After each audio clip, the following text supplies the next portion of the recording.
오늘 수요예배는 갈라디아서의 말씀으로 예수의 흔적이라는 제목으로 말씀의 은혜를 나누고자 합니다. 사람은 누구나 흔적을 남기며 살아가죠. 우리가 지나간 자리에는 반드시 무엇인가가 남습니다. 말의 흔적이 남고, 선택의 흔적이 남고, 사랑의 흔적이 남고, 때로는 상처의 흔적도 남습니다. 한 사람이 머물다 간 자리에는 그 사람의 또 성품이 남고, 그 사람의 믿음이 남고, 그 사람의 삶의 방향이 남습니다. 그래서 인생에서 중요한 질문은 이것입니다. 나는 무엇을 남기며 살고 있는가? 하나님 앞에 섰을 때 내 삶에는 어떤 흔적이 남아 있을 것인가? 또 한 사람의 그 남긴 흔적들을 살펴보면 그 사람이 무엇을 사랑했는지, 또 무엇을 붙들고 살았는지가 드러납니다. 돈을 사랑한 사람에게는 돈을 쫓아간 흔적이 남습니다. 명예를 사랑한 사람에게는 인정받고 싶어 했던 그 흔적이 남습니다.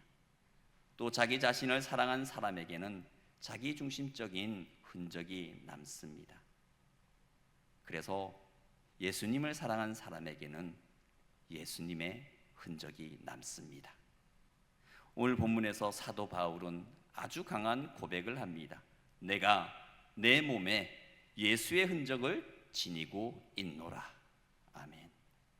이 말은 단순히 감상적인 표현이 아닙니다. 나는 예수님을 좋아합니다 정도의 고백도 아닙니다. 이것은 바울의 인생 전체가 담긴 고백입니다.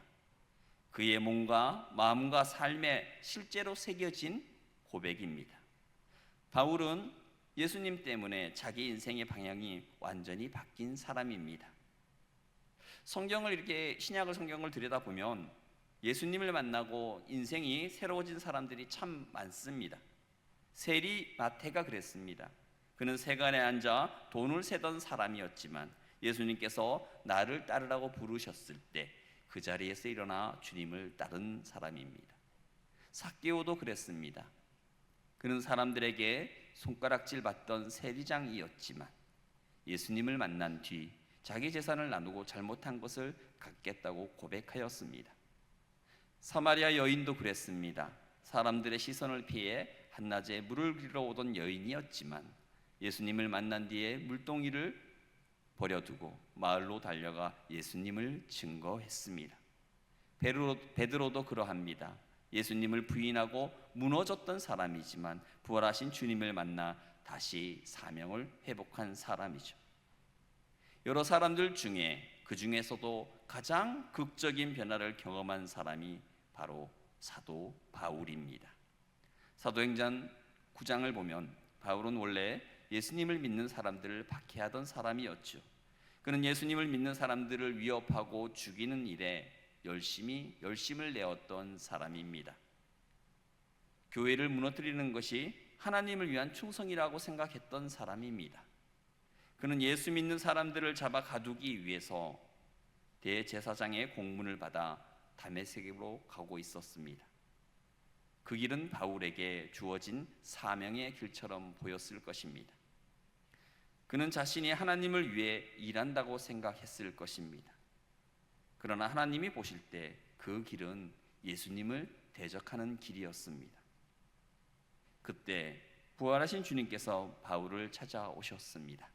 사울아, 사울아, 내가 어찌하여 나를 박해하느냐?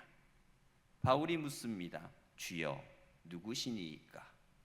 그때 주님께서 말씀하셨습니다. 나는 내가 박해하는 예수라.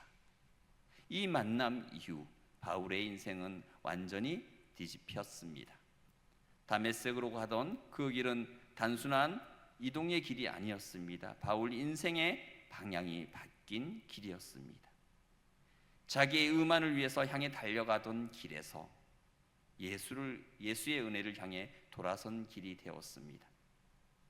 율법을 자랑하고 그것을 붙들고 살던 사람이 십자가의 복음을 붙들게 된 길이었습니다. 바울은 예수님을 만나기 전까지 자신이 옳다고 믿었습니다. 그는 빌립보서 3장 6절에서 자신을 이렇게 말합니다. 율법의 의로는 흠이 없는 자라. 바울은 스스로 볼 때 철저한 사람이었습니다. 종교적으로도 열심 있는 사람이었습니다. 율법을 사랑했고 전통을 지켰고 누구보다 신앙적인 사람이라고 자신했습니다. 그러나 예수님을 만난 뒤 그는 깨달았습니다. 사람이 자기 열심과 자기 의로 하나님 앞에 설 수 없다는 것을 깨달았습니다. 그래서 그는 예전에 자랑하던 것을 배설물처럼 여긴다고 고백합니다. 왜냐하면 그보다 더 귀한 것을 만났기 때문이죠. 바로 예수 그리스도입니다.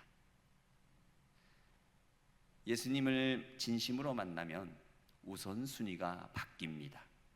가치가 바뀝니다. 인생의 방향이 바뀝니다. 예전에 크게 보이던 것이 작아지고 예전에 작게 보이던 것이 크게 보입니다.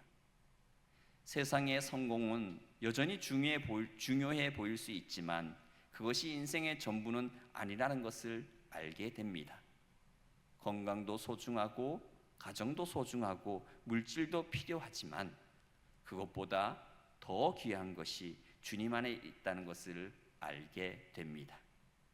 우리 신앙생활을 오래 하신 우리 장년 성도님들은 이 말씀의 의미를 더 깊이 아실 겁니다. 젊을 때는 눈앞에 보이는 것이 크게 보이죠.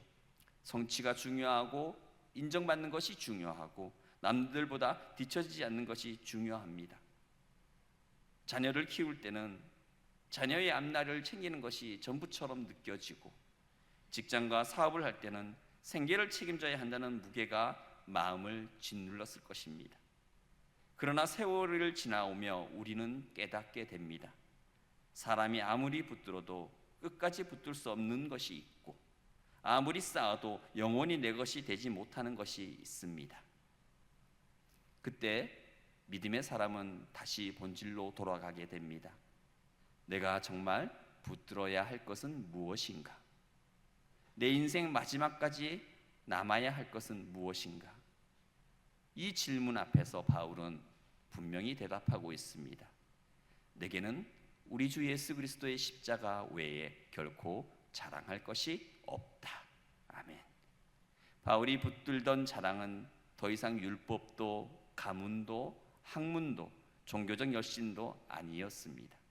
그의 자랑은 오직 예수 그리스도의 십자가였습니다. 그래서 갈라디아서 6장 14절에서 바울은 이렇게 고백합니다. 우리 본문은 준비하지 못했지만 우리 성경을 찾으셔서 갈라디아서 6장 14절의 말씀 우리 함께 읽도록 하겠습니다.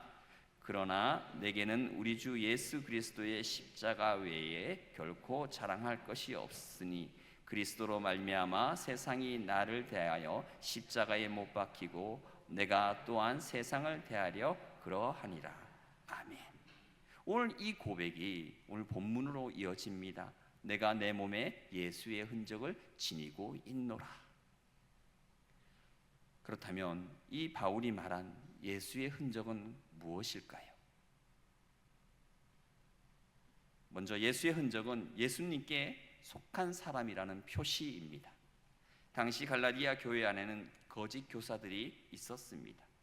그들은 이방인 성도들에게 할례를 받아야 참 하나님의 백성이 될 수 있다고 가르쳤습니다. 예수님을 믿는 것만으로는 부족하다고 말했습니다.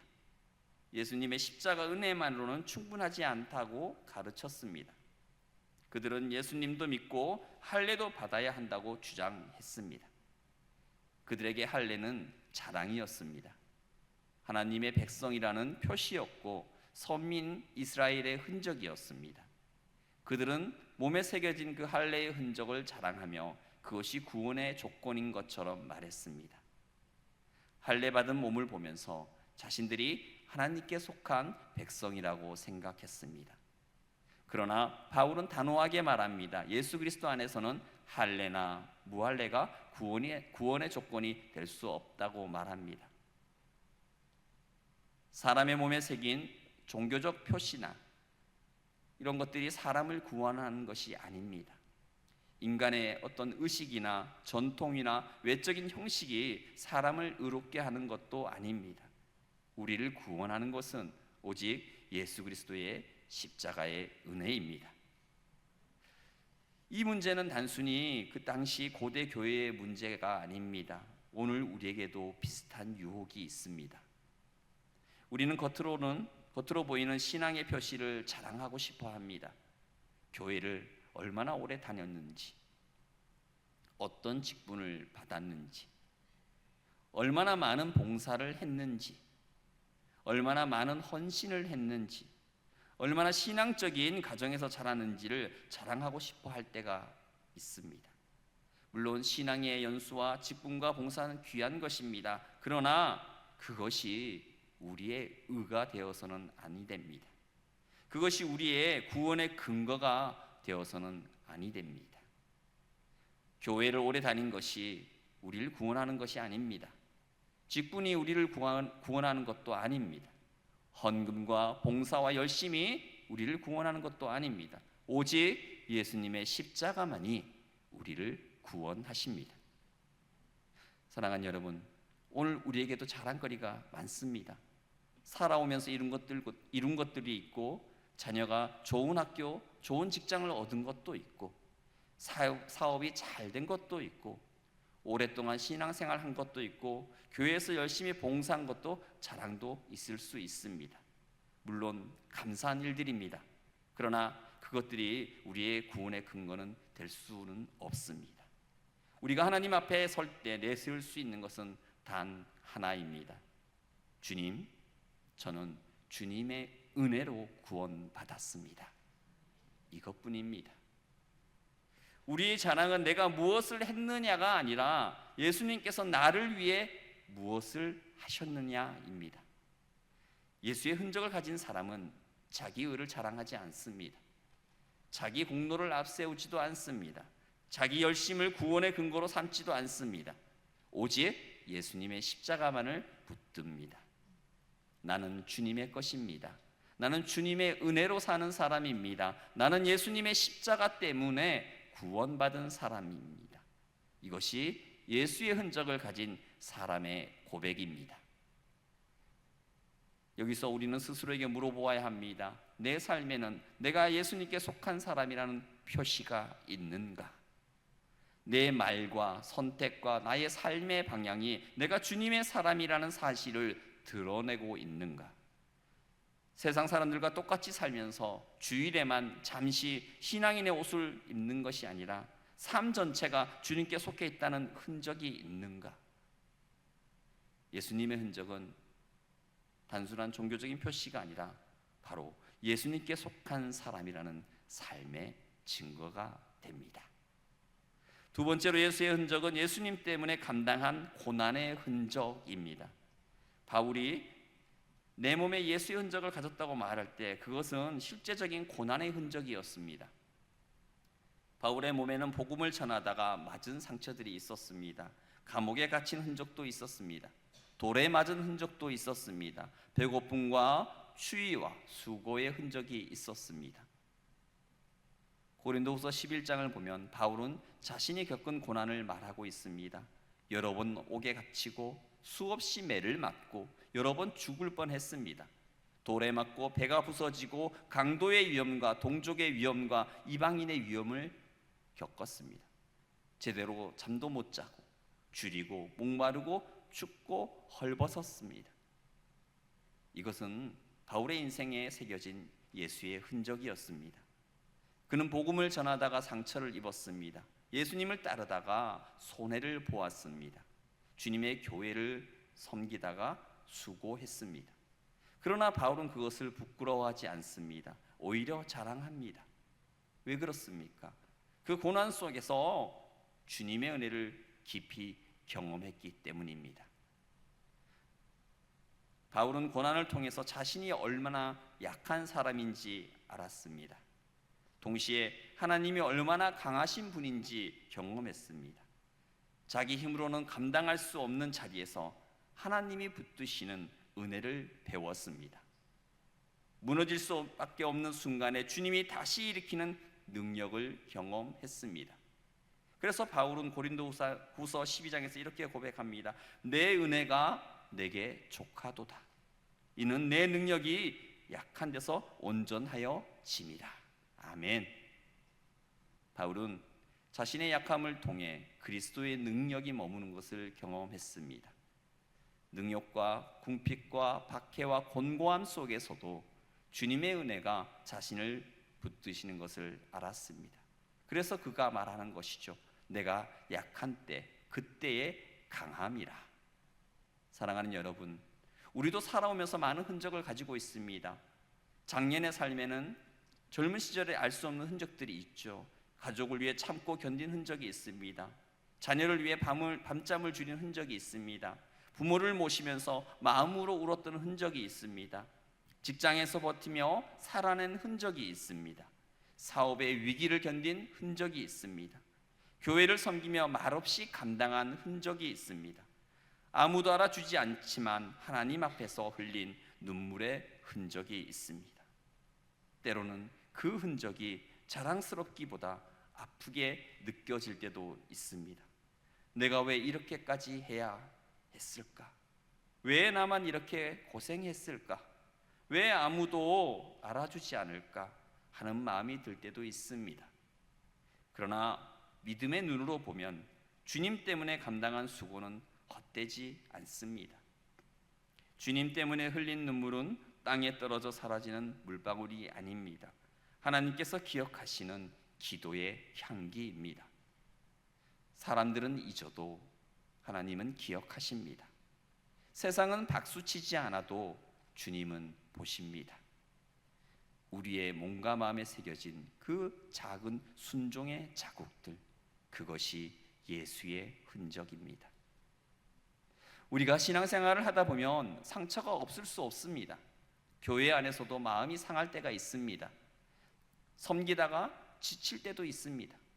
선한 마음으로 한 일이 오해를 받을 때도 있습니다. 가족을 위해 기도했는데 변화가 더디게 느껴질 때도 있습니다. 믿음으로 살려 했는데 오히려 손해를 본 것처럼 느껴질 때도 있습니다. 그러나 바울은 우리에게 보여줍니다. 예수님 때문에 생긴 상처는 실패의 흔적이 아니라고. 예수님 때문에 감당한 고난은 버려진 시간이 아니라고. 그것은 주님께 속한 사람의 흔적이라고 보여줍니다. 성도는 상처 없는 사람이 아닙니다. 성도는 상처 속에서도 주님을 붙드는 사람입니다. 성도는 고난이 없는 사람이 아닙니다. 성도는 고난 속에서도 십자가를 바라보는 사람입니다. 성도는 늘 강한 사람이 아닙니다. 성도는 약할 때 주님의 능력을 경험하는 사람입니다. 세 번째로 예수의 흔적은 예수님의 성품을 닮아가는 삶의 흔적입니다. 예수의 흔적은 고난의 흔적만을 의미하진 않습니다. 예수님의 사랑이 우리의 말과 행동을 통해 흘러가는 것입니다. 예수님이 지나가신 자리마다 사람들이 살아났습니다. 병든 자가 고침을 받고 죄인이 용서를 받았고 낙심한 자가 일어나고 버림받은 자가 회복되었습니다. 예수님은 사람을 그냥 지나치지 않으셨습니다. 병든 자를 보시면 불쌍히 여기셨습니다. 굶주린 무리를 보시면 먹이셨습니다. 죄인이라고 손가락질 받던 사람에게도 가까이 가셨습니다. 어린아이들을 품으셨고 세리와 죄인들의 친구가 되어주셨고 울고 있는 자와 함께 우셨습니다. 그러므로 예수의 흔적을 가진 사람은 자신이 머문 자리에도 예수님의 향기를 남깁니다. 예수의 흔적은 꼭 큰 일에서만 나타나지 않습니다. 작은 말 한마디에서 나타납니다. 따뜻한 눈빛에서 나타납니다. 누군가를 판단하기 전에 한 번 더 품어주는 마음에서 나타납니다. 힘든 사람을 위해 조용히 기도하는 손에서 나타나고 아무도 보지 않는 곳에서 쓰레기를 줍고 누군가의 빈자리를 채우고 맡은 일을 끝까지 감당하는 신실함 속에서도 예수의 흔적은 나타납니다. 우리 가정에서도 그렇습니다. 예수의 흔적을 가진 부모는 자녀에게 믿음의 흔적을 남깁니다. 완벽한 부모가 되라는 말이 아닙니다. 자녀 앞에서 늘 대단한 모습을 보여야 한다는 말도 아닙니다. 오히려 부족해도 하나님을 의지하는 모습을 보여주는 것입니다. 실수했을 때 미안하다고 말할 줄 알고, 어려울 때 기도하는 모습을 보여주고, 감사한 일이 있을 때 하나님께 영광을 돌리는 모습을 보여주는 것입니다. 자녀들은 부모의 말보다 삶을 더 오래 기억합니다. 부모가 얼마나 돈을 많이 벌었는지보다 어려울 때 어떻게 그 믿음을 지켰는지를 기억합니다. 부모가 얼마나 많은 것을 해 주었는지보다 부모의 기도와 사랑과 희생을 기억합니다. 그러므로 우리 성도님들이 가정 안에 남길 가장 귀한 유산은 예수의 흔적, 믿음의 흔적입니다. 우리 교회에서도 그렇습니다. 교회는 예수의 흔적을 가진 사람들로 세워집니다. 말없이 기도하는 성도, 묵묵히 예배의 자리를 지키는 성도, 몸이 피곤해서 봉사의 자리를 감당하는 성도, 누군가 시험 들지 않도록 조심스럽게 말하는 성도, 새 가족을 따뜻하게 맞이하는 성도, 어려운 성도를 위해 손을 내미는 성도, 이런 성도들의 흔적이 교회를 따뜻하게 만들어 갑니다. 그래서 우리는 늘 물어야 합니다. 내가 교회 안에 남기고 있는 흔적은 무엇인가? 내가 있는 자리에는 예수님의 향기가 남는가? 아니면 사람의 냄새만 남는가? 내 말과 태도는 누군가를 살리는가? 아니면 누군가를 무너지게 하는가? 예전에 한 책을 통해 많은 사람들에게 감동을 주었던 이야기가 있습니다. 그 청년 바보 의사라는 책에 나오는 안수연 의사의 이야기입니다. 그는 33살이라는 짧은 생애를 살다가 군의관으로 복무하던 중 유행성 출혈로 세상을 떠났습니다. 젊은 의사의 죽음이었기에 많은 사람들이 안타까워했습니다. 그런데 그의 장례식장에는 수많은 사람들이 찾아왔다고 합니다. 가족과 친지뿐만이 아니라 그가 만났던 환자들, 병원 직원들, 주변의 평범한 이웃들이 찾아와 눈물로 그를 기억했습니다. 그가 남긴 것은 큰 재산이나 높은 지위가 아니었습니다. 그는 사람들에게 예수님의 사랑을 남겼습니다. 병원비가 없는 사람을 도왔고, 아픈 아이들에게 선물을 전하고, 두려워하는 환자들에게 찬양을 들려주며 위로했습니다. 병원 앞에서 구두를 닦던 어르신에게도 정중하게 인사하고 따뜻하게 손을 잡아주었습니다. 식당 아주머니, 청소하시는 분들, 환자들, 동료들까지 그를 기억했습니다. 그를 아는 한 의사는 그를 추억하며 이런 취지의 말을 남겼습니다. 예수님께서 군의관의 옷을 입고 한국 땅에 오셨다가 가신 것 같았다고 말하였습니다. 얼마나 귀한 고백입니까? 한 사람의 삶을 보고 그 사람들이 예수님이 생각났다고 말할 수 있다면 그 인생은 예수의 흔적을 남긴 인생입니다. 안수연 의사는 자신의 이름 앞에 스티그마라는 헬라어를 자주 접근했다고 합니다. 번역하면 흔적입니다. 그는 자기 삶에 예수의 흔적이 남기를 소망했습니다. 그리고 그의 짧은 인생은 정말 많은 사람들의 마음에 예수의 흔적을 남겼습니다. 사랑하는 여러분, 우리는 오래 사는 것보다 바르게 사는 것이 중요합니다. 얼마나 많은 시간을 살았나 보다 그 시간 안에 우리가 무엇을 남겼느냐가 중요합니다. 30년을 살아도 예수의 흔적을 남긴 사람이 있고 80년, 90년을 살아도 자기 욕심의 흔적만 남기는 사람이 있습니다. 이제 무엇인가를 더 쌓아 올리는 것만이 목적이 아닙니다. 이제는 무엇을 남길 것인가를 우리는 생각해야 합니다. 그 사람은 참 예수 믿는 사람 같았다. 말보다 삶으로 믿음을 보여주었다. 어려운 중에도 감사했다. 손해를 보면서도 정직했다. 힘든 사람을 그냥 지나치지 않았다. 교회를 사랑했고 끝까지 기도했다. 이런 흔적이 우리 삶에 남는다면 얼마나 복된 인생이겠습니까? 예수의 흔적 네 번째는 십자가를 자랑하는 삶입니다. 바울은 자기 몸에 남은 고난의 흔적을 자랑했지만 결국 그가 자랑한 것은 자기 자신이 아니었습니다. 바울은 내가 이렇게 고생했다고 자기 연민에 빠진 사람도 아닙니다. 내가 이렇게 대단한 사도다라고 인정받고 싶어하는 사람도 아닙니다. 바울의 자랑은 오직 예수 그리스도의 십자가였습니다. 유대인들에게는 거리끼는 것이었고 헬라인들에게는 미련한 것이었습니다. 그러나 바울에게 십자가는 하나님의 능력이요 하나님의 지혜였습니다. 왜냐하면 그 십자가에서 죄인이 용서받고 원수가 하나님의 자녀가 되며 죽을 자가 생명을 얻기 때문입니다. 사랑하는 여러분, 우리의 자랑거리는 무엇입니까? 마음속으로 은근히 누가 이것 좀 물어봐 주면 좋겠다라고 생각하는 것이 있습니까? 내 자녀입니까? 내 재산입니까? 내 경력입니까? 내 봉사입니까? 내 신앙의 연수입니까? 내 고생입니까? 그 모든 것이 감사한 제목은 될 수 있습니다. 그러나 최종적인 자랑이 되어서는 안 됩니다. 성도의 자랑은 예수님이어야 합니다. 나를 살리신 주님의 십자가가 우리의 자랑이어야 합니다. 내가 주님을 붙든 것이 아니라 주님이 나를 붙드셨다는 은혜가 우리의 자랑이어야 합니다. 작년의 삶에는 자랑할 만한 것들이 많습니다. 살아온 세월이 있고 견뎌온 시간도 있고 이루어낸 것도 있고 지켜낸 것도 있습니다.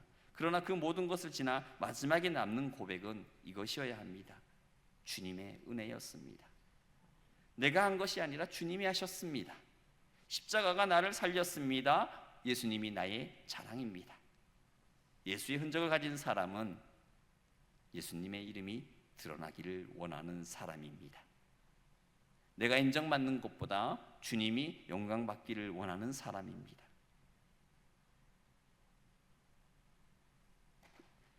사람들은 이 세상에 자기 흔적을 남기고 싶어 하죠. 그러나 중요한 것은 어떤 흔적을 남기냐입니다.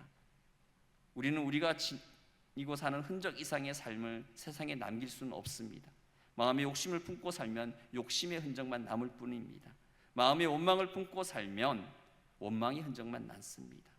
그러기에 우리가 마음에 예수님을 품고 살면 예수의 흔적이 남게 됩니다. 마지막으로 예수의 흔적은 날마다 십자가 앞에서 새롭게 새겨지는 흔적입니다. 예수의 흔적은 어느 날 한번 생기고 끝나는 것이 아니라 날마다 주님을 따르는 삶 속에서 새겨집니다. 매일의 선택 속에서도 새겨집니다. 작은 순종 속에서 새겨집니다. 내가 하고 싶은 대로 살고 싶은 마음을 내려놓고 주님의 뜻을 따를 때 새겨집니다. 우리는 하루에도 몇 번의 선택을 합니다. 말할 것인가? 참을 것인가? 미워할 것인가? 용서할 것인가? 움켜쥘 것인가? 나눌 것인가? 편한 길을 택할 것인가? 바른 길을 택할 것인가? 내 뜻을 고집할 것인가? 아니면 하나님의 뜻을 구할 것인가?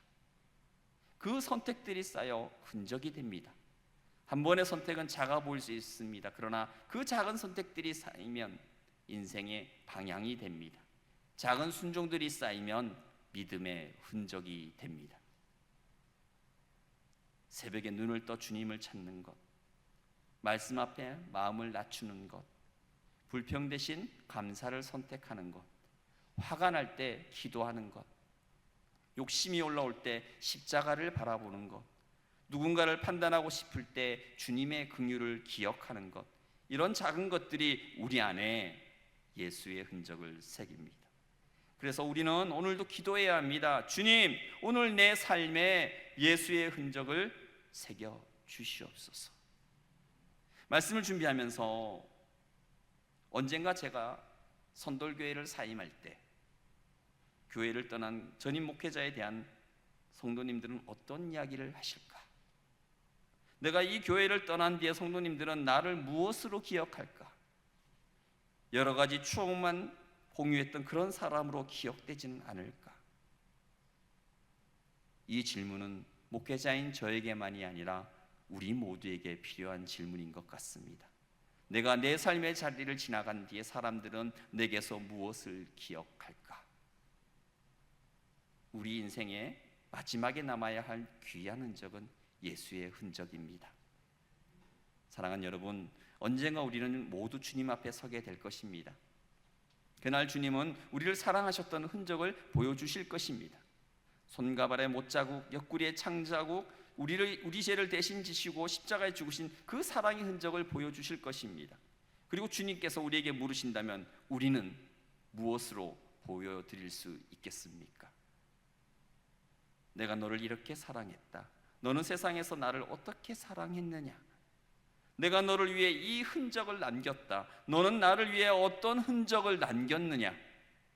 그때 우리는 무엇을 내어놓을 수 있겠습니까? 우리의 몸에, 우리의 마음에, 우리의 삶에 예수의 흔적이 새겨져야 합니다. 오늘 바울은 말합니다. 내가 내 몸에 예수의 흔적을 지니고 있노라.